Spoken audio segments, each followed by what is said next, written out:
Geoffrey Clifton-Brown. Thank you, Mr Deputy Speaker, and I know the family will appreciate those words that you've just said. As the House knows, Cheryl passed away on the 4th of April, courageously fighting against the odds with cheerfulness and bravery. Cheryl, the Deputy Speaker, and I came into the House together 29 years ago and became firm friends. I attended her beloved husband Jack's funeral in 1919, and I was constantly in touch with her throughout her illness.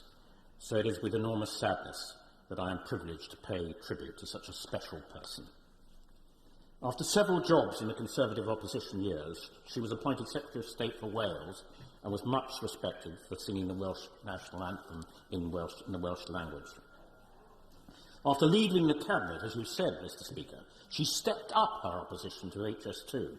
There was not a debate or a question that took place in this House on the matter where Cheryl did not speak.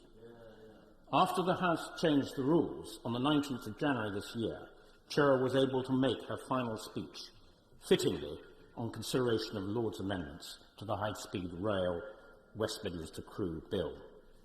And despite her advancing illness, she was in her usual feisty form, denigrating the whole HS2 project.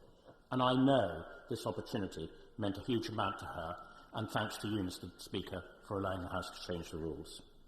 As you said, Cheryl campaigned alongside autistic people and their families for many, many years and successfully introduced the Autism Act in 2009.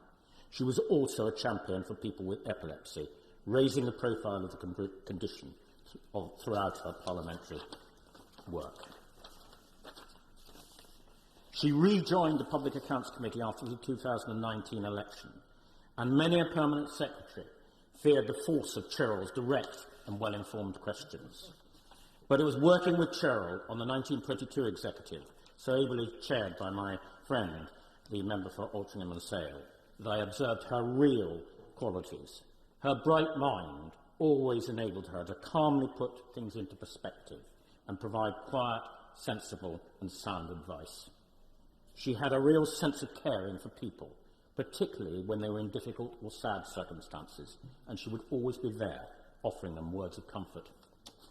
So in saying farewell to Cheryl, her family, her friends, constituents and staff, the whole House has lost one of its hardest working members, who had an enormously generous heart, always prepared to have a kindly word for anyone in trouble, but above all, a fierce and effective defender of her constituents in Chesham and Amersham's interests.